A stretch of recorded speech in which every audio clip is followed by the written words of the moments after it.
देखते हैं सर? अरे बिल्कुल, मैं I am a big movie like I like watching movies, Bollywood हो हॉलीवुड हो कोई भी हो।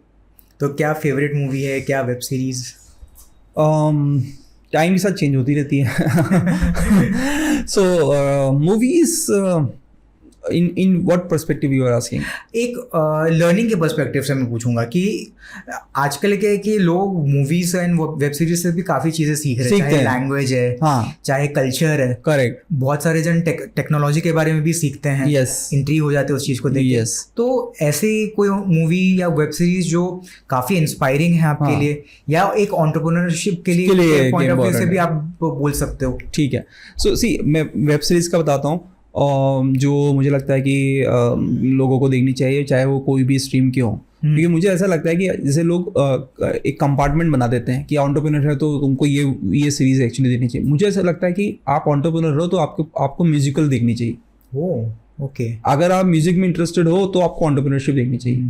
देन ओनली अगर आप मेडिकल फील्ड में हो तो यू सी द इंजीनियरिंग वाली मूवी जहाँ पे बहुत बढ़िया कुछ दिखाया गया हो, because then only you can connect the dots and make something great out of it. Otherwise आप अपने ही कंफर्ट जोन में ही सब कुछ करते रहोगे। तो even though I like entrepreneurship movie, जैसे there is a movie on Uber story, right? There is a web series on Uber series. Yeah. And then there is a playlist about how Spotify came into picture. Awesome. मतलब the playlist is awesome. Then the Uber wala story is great. And then the how McD came into picture, founder. The founder. Yeah. That is awesome. क्योंकि उसमें आपको वो struggle नजर आएगी. Finding the problem, finding the chance to get opportunity to solve something. क्योंकि जो आपको पता ही नहीं होता कि करना क्या है, तो आपको वहाँ पे मिलेगा. Then I saw one of movie which is like that Nokia के जो Snake Games से जो starting हुआ, तो वो एक रशियन गेमर था. उस समय रशिया था और उस समय उसने बनाया था. Then how the journey of that Russian वहाँ से वो गेम को लाइसेंस लेके आना और यूएस में उसको पब्लिश करना, ब्रॉडकास्टिंग करना, वो एक जर्नी एक मूवी में है. इतनी क्लासिक मूवी है वो.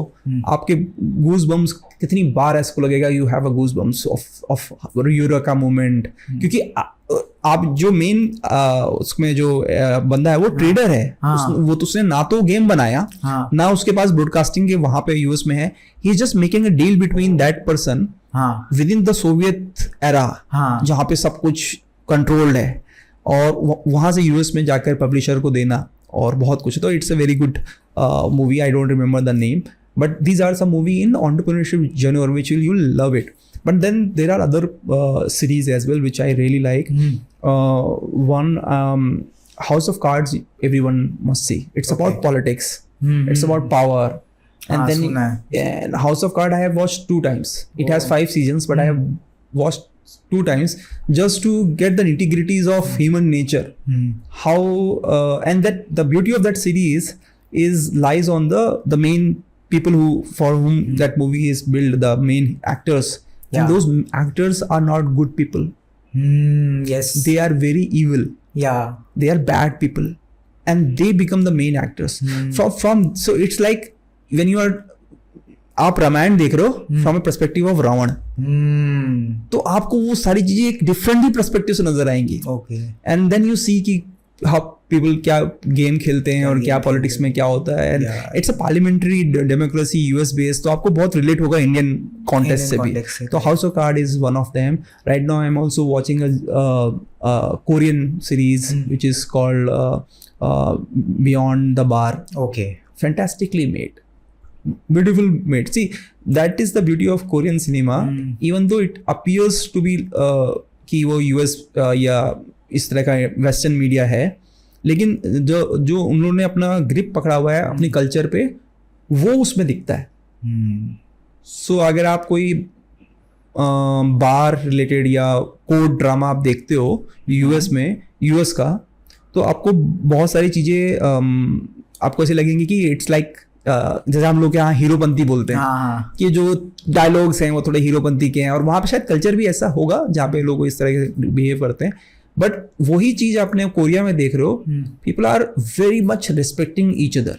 तो वहां पे वो इवन पॉलिटिक्स भी है इन्वायरमेंट में, but still there is less negativity than what is in US. So culture difference देखने को मिलता है, बहुत अच्छा है. तो मैं सीरीज देख रहा हूँ, तो this are the few series. मेरा एक एक्सपीरियंस शेयर करूंगा.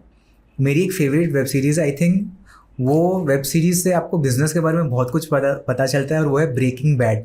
ओके, हाँ, ब्रेकिंग बैड, यस. तो breaking bad is a series, web series, जिसमें वो लोग ड्रग्स बना रहे हैं, ड्रग्स को बनाते हैं, मैन्युफैक्चर करते हैं, and then they supply across the US. तो उसके बारे में कहानी है, और एक बिजनेस कैसे चलाया जाता है, सप्लाई चेन इश्यूज क्या होते हैं, प्रोडक्ट एक्विजिशन क्या होता है, प्लस प्रॉफिट शेयरिंग कैसे की जाती है, और क्या क्या इंसिडेंटल कॉस्ट होते हैं बिजनेस को चलाने, उसमें सब चीज का नॉलेज है. आई थिंक उस चीज के प्रोडक्ट को अगर छोड़ दिया जाए तो बिजनेस की बहुत नॉलेज मिलती है उससे. yes. अच्छा,